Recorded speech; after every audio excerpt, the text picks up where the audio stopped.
I never cared much for the HOA, probably because I wasn't part of it. Never signed up, never wanted to, and sure as hell didn't need some clipboard-wielding busybody telling me what color my barn should be or how short my grass needed to be. My land was my land, and that was the end of it, or so I thought. See my farm? Been in my family for generations. A good stretch of land with rich soil and the kind of open space that makes you feel like you've got a little piece of freedom all to yourself. I worked it like my father did before me, and his father before him, and unlike the pristine cookie-cutter houses of the HOA-controlled neighborhood next door, my place had character, which in HOA terms meant it wasn't up to their standards. For the most part, I ignored them, and they ignored me. That is, until Karen showed up. Now, I don't know her real name, but everyone calls her Karen. Even her fellow HOA members whisper it behind her back. She's the kind of woman who thinks the universe runs on her schedule, and if it doesn't, she'll file a complaint until it does. HOA president, self-appointed neighborhood queen, and apparently an expert in deciding what's best for everyone. Which is why, on a quiet Saturday morning, I found a parade of HOA folks setting up folding tables and lawn chairs on my land. At first, I thought I was seeing things. I'd just finished fixing my tractor when I spotted them through the trees. Dozens of people carting coolers, grills, and even one of those inflatable bounce houses. It looked like they were preparing for a damn festival.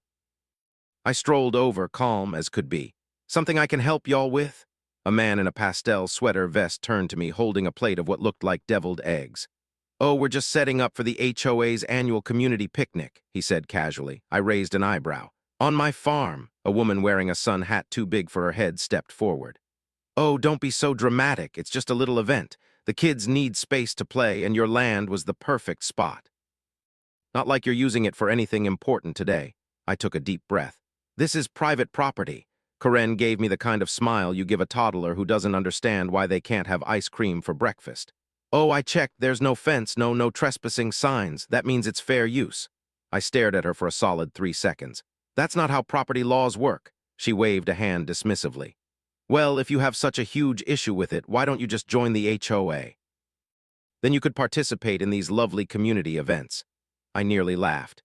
"Yeah, no, you've got 5 minutes to pack this up before I start calling the sheriff." Karen scoffed. "Oh, come on, we do this every year and the previous owner never complained." I crossed my arms. "Lady, I am the previous owner." Her smile twitched. The sweater vest guy cleared his throat. "Maybe we should wrap this up." "No," Karen snapped. "We are not moving. This is a neighborhood tradition and we have rights." Oh, I had to bite my tongue on that one. Instead, I nodded. "All right, y'all enjoy yourselves then." I turned around and walked back toward my house, not to sulk, not to let it slide. Oh no, I had a phone call to make, and I knew just the man for the job. I shut my front door behind me and let out a slow breath, rubbing my temples at the absolute nerve of these people, not just trespassing, but acting like they were entitled to it. I could have called the sheriff, sure, but Karen and her clipboard cult would probably drag it out with complaints and loopholes, and frankly, I wanted something a little more memorable. I picked up my phone and scrolled through my contacts until I found the name I was looking for. Frank Maverick Dawson, an old Air Force buddy of mine. We'd been through some wild times together way back, and while I'd spent my years afterward farming, he'd taken a different route, crop dusting. He had himself a good little operation going, running a plane over fields, treating them with whatever chemicals the farmers needed. But more importantly, I knew something most folks didn't. Farmers don't just have pesticides and fertilizers. We've also got dye, bright, bold, unmistakable dye. I hit call. Frank picked up on the second ring. "Well, I'll be damned. Haven't heard from you in a while. You finally decide to come out of retirement." "Not today," I said with a grin, "but I do have a little job for you." "Oh, yeah." I explained the situation, and by the time I finished, Frank was laughing so hard I thought he'd dropped the phone. "Let me get this straight," he wheezed. "Some HOA weirdos decided your land was their personal party spot and they refused to leave. That's about the size of it." He let out a low whistle. "Well, I do have a tank full of blue irrigation dye I was gonna use tomorrow. Be a real shame if I had to, accidentally use it up today." I chuckled. "I'd hate for you to waste it." "How soon you need me in the air?" I peeked out the window. They were still out there, setting up their little buffet tables and lawn games like they owned the place. 10 minutes too soon?" Frank laughed. "I'll be there in 5. I stepped back onto my porch and leaned against the railing. watching the HOA party unfold. Karen, now comfortably seated at a folding table, was sipping what I assumed was some overpriced organic lemonade. The kids were running around with balloons, the men were gathered around a grill flipping burgers, and some of the ladies were setting up a cake table. They were settling in. I could see it in their movements, the way they spread out their picnic blankets, the way they turned up the music like this was their backyard. They weren't planning to leave anytime soon, which made what was about to happen so much better. I heard the distant hum before they did, a low, steady drone in the sky, faint at first but getting louder, closer. I fought the urge to grin. The first person to notice was the guy at the grill. He squinted up at the sky, spatula frozen midair. Huh, that's weird. Then someone else looked up. Is that a plane? Karen, of course, didn't bother turning her head. Oh, don't be silly, it's probably just a commercial flight. Then came the roar. Frank's plane swooped in low, a sleek little crop duster slicing through the sky. I could already picture him in the cockpit, grinning ear to ear. The HOA party froze. A few people stood up, shading their eyes. Karen finally turned her head. What in the hell? And then Frank released the payload. A torrential downpour of bright, electric blue dye sprayed across the entire field. It was glorious. It hit them all at once. People screamed, lawn chairs tipped over, and the guy with the deviled eggs dove for cover right into the bounce house, which promptly deflated under him. Mothers grabbed their kids and ran, streaks of blue dripping down their faces like some kind of alien horror movie. Karen shrieked, waving her arms wildly as if she could physically fight the dye. Frank made a second pass just to be thorough, and by the time he finished, the entire HOA party looked like a gathering of avatars, dripping, streaked with blue, completely unrecognizable. I stood on my porch, arms crossed, and watched the chaos unfold. Karen, now entirely blue from head to toe, stomped toward me, spluttering. What have you done? I shrugged. Oh, I checked. There weren't any fences or no trespassing signs up. That means it's fair use, right? Her eyes bulged.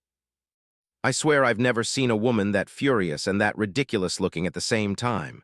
But the best part? She couldn't do a damn thing about it because she was on my asterisk land. For a moment, all Karen could do was stand there, dripping blue, her mouth opening and closing like a fish out of water. Around her, the rest of the HOA was in full-blown retreat mode, mothers bundling up their now Smurf-colored kids, men scrambling to grab their belongings, and at least 3 people slipping in the blue-drenched grass. It was a thing of beauty. The guy in the sweater vest, who now looked like an unfortunate paintball victim, kept rubbing his arms, eyes wide with panic. Oh my God, it won't come off. No, it won't, I said oh so helpfully. That there's agricultural dye, designed to stick to crops through rain-fig wind. Y'all are gonna be looking real colorful for the next couple weeks. Weeks, Karen shrieked. I nodded. Yep, but hey, look on the bright side, you just made history. First ever Blue Man Group HOA meeting. One of the dads, his khakis now looking like some failed tie-dye experiment, turned to Karen in horror. I have a meeting on Monday. What am I supposed to do? Karen, ever the fearless leader, sputtered and pointed at me. This is illegal. I tilted my head, feigning confusion. Illegal how? You assaulted us. I let out a long, slow whistle. Assault? Nah, I'd call it irrigation. My buddy's a crop duster, just doing some field treatment. I gestured toward the sky, where Frank's plane was making one last loop before heading off. Matter of fact, y'all just happened to be in the field at the time. Karen clenched her fists so hard I thought she might pop a blood vessel. You did this on purpose, I grinned. Oh, absolutely. At that moment, a blue-streaked teenager ran past, sobbing. A little boy in a baseball cap tripped over a cooler, landing face first in a pie. Someone's golden retriever, now bright cyan, happily shook himself off, spraying blue droplets over a group of screaming ladies. The whole scene was glorious chaos. Karen, realizing she wasn't going to win this fight, turned on her heel and stomped back toward the rest of the HOA refugees. Pack it up. We're leaving. Oh, they left, all right, but not quietly. They scrambled to gather their folding chairs, their plastic plates, their once white now blue decorations. A few brave souls attempted to wipe the dye from their faces with napkins, only to realize all they were doing was spreading it more evenly. It was like watching an army retreat after losing a battle they never should have started. The guy at the grill abandoned his half-cooked burgers. The woman who brought the cake left it behind in her rush. The poor thing now half-trampled and just as blue as the rest of them. I stood on my porch and waved cheerfully as they hurried off my land. Y'all come back now, you hear? Karen shot me a look that could melt steel, and then, just like that, they were gone. All that remained was the wreckage, a field of knocked-over chairs, discarded plates, and a whole lot of blue footprints leading back toward the HOA neighborhood. I stretched, feeling pretty damn good about myself, but the fun wasn't over yet. No, the best part was still to come, because by the time they made it back to their pristine little neighborhood, everyone would know exactly what happened. By the time the HOA caravan reached their streets, the damage was done. Word spreads fast in communities like theirs, especially when a herd of bright blue residents comes stumbling through like some bizarre alien migration. Neighbors stepped out onto their porches. Some gasped, some covered their mouths in horror, a few kids pointed and laughed. One old man watering his lawn took a long, slow sip from his beer and muttered, "Well, I'll be damned." Karen led the charge, marching down the sidewalk like a furious blueberry general, still dripping, her once crisp white blouse now a blotchy mess of sky blue humiliation. Behind her, the rest of the HOA followed, men, women, children, even pets, all covered in dye. "Mom, why is Mrs. Thompson blue?" a little girl asked from a nearby driveway. "Don't stare, sweetie," her mother whispered, though she was very much starring herself. Karen clenched her fists and hissed, "Inside, all of you now?" But there was no escaping the judgmental eyes of their neighbors. One poor guy, still in his pastel golf attire, shuffled past a group of dads washing their cars. "Hey, Greg," one of them called out. "New look." Greg mumbled something about unexpected irrigation and power walked into his house. A woman ran up to Karen, clearly trying to hold back laughter. "Karen, what happened?" Karen's face twitched. She opened her mouth, closed it, opened it again, then finally, in the tightest voice imaginable, hissed, "It was an accident." The woman blinked. "An accident?" "Yes, we were at the picnic and there was an unfortunate farming incident." A snort came from the back of the group. Someone muttered, "That was no accident." Karen spun around, but she was too late. The damage to her reputation was already irreversible. The mighty, powerful HOA president, the woman who prided herself on order, control, and neighborhood perfection, was now the laughingstock of the entire community. And me? I was back at my farm, grinning like a damn fool. Now you'd think that'd be the end of it, right? That Karen and her Smurf patrol would lick their wounds and pretend it never happened. Oh no. See, agricultural dye doesn't just wash off. It sticks around, it clings, it stains. By Monday morning, there were blue-tinted HOA members everywhere. Karen showed up to her usual coffee spot, trying to wear a scarf and a wide-brimmed hat to hide the streaks still clinging to her skin. Didn't work. The barista handed her a cup labeled Blueberry Special. Greg went to work, only to have his entire office burst out laughing the moment he walked in. Some of the kids thought it was awesome, showing off their still blue hands like war wounds, others not so much. One poor teenager tried to scrub it off so hard, he ended up with raw patches on his arms. Karen stayed inside for the next 3 whole days. I'd like to think she was furiously Googling how to remove farm dye the entire time. But the best part? They never set foot on my land again. Not a single gathering, not a single picnic. Hell, one time I saw Karen walking her dog near my property line, and she crossed the street to avoid stepping too close. I guess the memory of running for her life, covered in blue, while an old crop duster pilot cackled from the sky was a little too much for her. And that, my friends, is how you out-HOA the HOA. Weeks passed, but the incident refused to die. See, when something this ridiculous happens in a small, nosy community, it doesn't just get forgotten. Oh no, it becomes legend. They started calling it the Blue Baptism. Apparently, some of the neighborhood kids turned it into a folk tale. I overheard a couple of them whispering near the general store one day, "If you cross into the old farmer's land, the sky will open up and turn you blue forever." Dramatic. Yes, hilarious, absolutely. Even outside the neighborhood, people were talking. Folks at the feed store grinned at me when I walked in. "Heard you got some new irrigation methods going on," one of them joked. Another guy whistled. "Karen still blue or she finally scrubbed it off?" I just shrugged. Hard to tell. I don't see her much these days. And that was the absolute best part. She'd gone quiet. For someone who lived to micromanage the entire neighborhood, she sure as hell wasn't making any more bold moves. No more surprise community events on my land, no more veiled threats about joining the HOA, no more Karen. One day, I was out fixing my fence when a car pulled up near my property line. It was Karen. She stepped out looking well normal. No more blue tint, no more wild eyes of vengeance. She just stood there, hands clenched at her sides. I didn't say anything, just waited. Finally, after a long, awkward silence, she cleared her throat. "We won't be using your land anymore," I smirked. "Oh, you sure? I was gonna get some pink dye for next time." Her eye twitched, but she held her tongue, nodded stiffly, and got back in her car. And just like that, she was gone.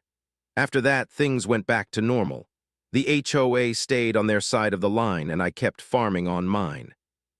But every once in a while, I'd see little reminders of that glorious day, like the one stubborn blue patch on Karen's front porch railing that just wouldn't scrub off, or the faded streaks on a few of the sidewalks where people had run through still wet dye, or the time I spotted Greg at the grocery store wearing a long-sleeved shirt in the middle of summer. But the best reminder, one day a package showed up on my doorstep, just a plain cardboard box.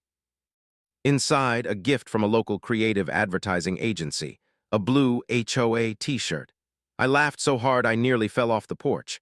And that, my friends, is how I became a local legend, the farmer who taught the HOA a lesson they'd never forget. And if they ever dare try again, well, Frank's still got plenty of dye.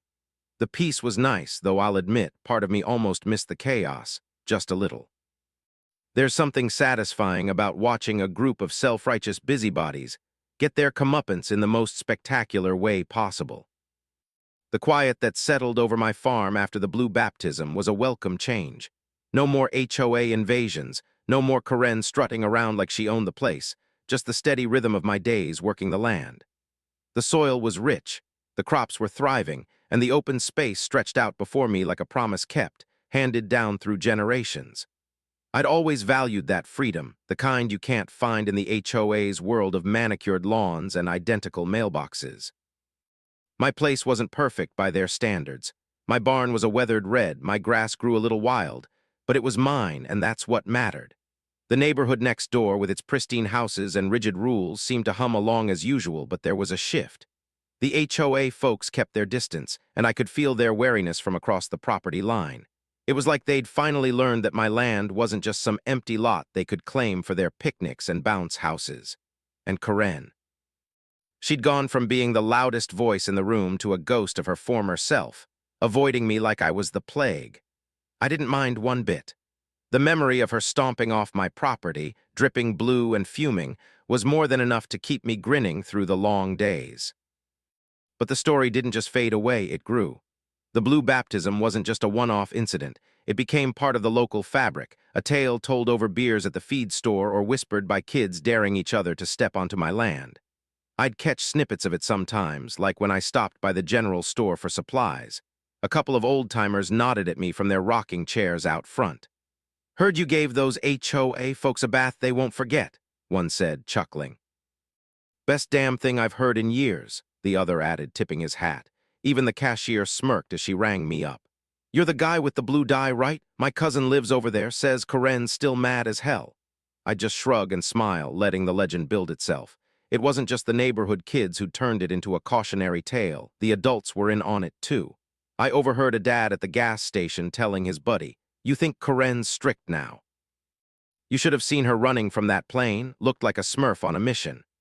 The laughter that followed was the kind that sticks with you, warm and satisfying. And every time I drove by the HOA streets, I'd spot those little reminders.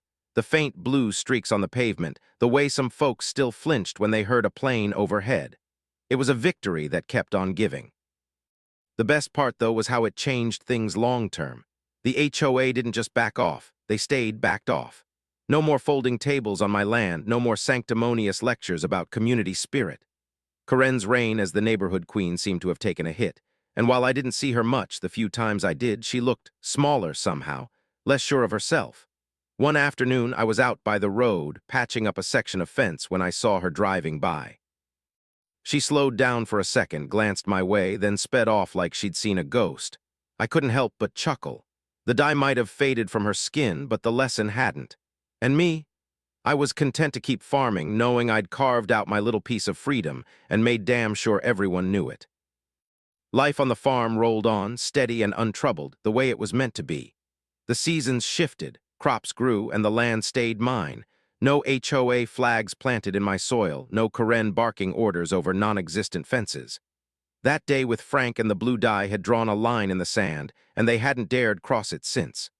I'd won more than just a battle. I'd reclaim the peace my family had built here over generations.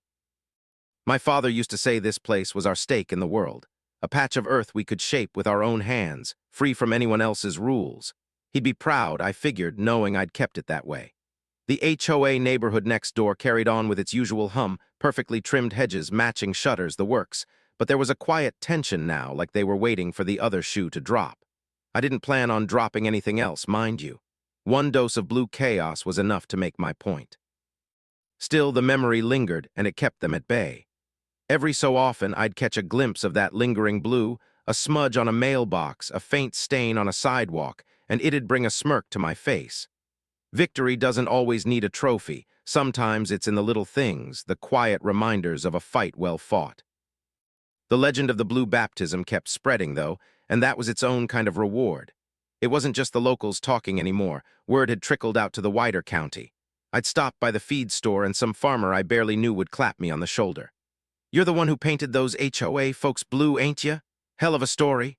I'd nod, keeping it modest, but inside I was grinning like a kid. The tale had taken on a life of its own, growing taller with every retelling. Kids in town had started daring each other to sneak onto my land, though none of them ever got far. Guess the idea of a blue sky raining down was enough to keep them honest. Even Frank got in on it. He'd swing by every now and then, usually with a beer and a laugh, recounting his view from the cockpit. "Should have seen their faces, man," he'd say, shaking his head. "Like a bunch of ants when you kick the hill, only bluer." He'd offered to keep a tank of dye on standby, just in case, but I told him to hold off. The threat alone seemed to do the trick. Karen and her crew hadn't shown their faces near my property since she'd driven off that day, and I wasn't about to stir the pot unless they gave me a reason. The real cherry on top came a few months later, though. I was out on the porch one evening watching the sun dip below the horizon when I noticed something tucked under the doormat, a small envelope. Inside was a note and a photo. The note just said, "Thanks for the laugh," in neat handwriting, unsigned. The photo, a snapshot of Karen's front porch, that stubborn blue patch still clinging to the railing, clear as day. I laughed so hard I nearly spilled my coffee. Someone out there, maybe a neighbor, maybe one of her own HOA minions, had a sense of humor about it. That little gesture felt like the final stamp on the whole affair. The HOA might have had their rules and their meetings, but I had my land, my freedom, and a story that outlast us all, and that was more than enough. The days stretched into months, and the farm settled into its familiar rhythm, planting, tending, harvesting, the kind of work that keeps you grounded. The HOA stayed firmly on their side of the line, their pristine little world of matching rooftops and HOA-approved flower beds humming along without so much as a glance my way. Karen's reign as the neighborhood dictator seemed to have lost its edge. She'd gone from a constant presence to a rare sighting, like some mythical creature that only appeared when the moon was just right. I didn't miss her one bit. My land remained untouched by their folding tables and self-righteous picnics, and that was victory enough for me. The blue dye might have faded from their skin, but the lesson stuck. My farm wasn't their playground, and I wasn't the type to roll over for their nonsense. Every now and then I'd spot one of those faint blue traces, a streak on a curb, a smudge on a fence post, and it'd bring back that glorious day, the sound of Frank's plane roaring overhead, the sight of Karen flailing in a sea of electric blue. It was a memory I'd carry forever, a badge of honor earned with a little ingenuity and a lot of nerve. The blue baptism had cemented itself as more than just a local yarn. It was a full-blown legend now, the kind of story that gets passed down like folklore. I'd be out in town, grabbing a coffee or picking up feed, and someone would inevitably bring it up. "You're the farmer who turned the HOA blue, right?" they'd say, eyes twinkling with amusement. I'd just nod, letting them fill in the blanks with whatever version they'd heard. The kids had their spooky tales about the sky raining color, while the adults swapped it over beers like a war story. Even Frank got a kick out of his newfound fame. Folks at the airstrip started calling him Blue Maverick, and he'd tip his cap with a grin whenever I saw him. The best part, though, was how it kept the HOA in check. They didn't test me again, didn't even hint at it. One time I caught Greg, the sweater vest guy, mowing his lawn, and he gave me a quick wave before hurrying inside. Guess the memory of being a walking paint swatch still stung. Karen, too, kept her distance. That day by the fence was the last I'd heard from her, and I was fine with that. My land was mine, and they'd learn to respect it the hard way. The capstone came one quiet afternoon when I found that blue HOA t-shirt on my doorstep, the one from the ad agency. I'd framed it, hung it up in the barn next to my old tools, a little trophy for a battle well won. It wasn't just about the laugh, though that was plenty sweet. It was about standing my ground, keeping what was mine free from their meddling. The farm was my family's legacy, a piece of freedom carved out of the dirt, and I defended it with style. If they ever got bold again, Frank's number was still in my phone, and he'd assured me he had plenty of dye, pink, green, whatever I wanted. But I doubted it'd come to that. The blue baptism had done its job, and the HOA knew better now. So I kept farming, tending my land under the wide-open sky, content in the quiet and the knowledge that I'd become a local hero, not with a cape, but with a crop duster and a hell of a story. And that, my friends, is how you make sure the HOA never forgets who's boss.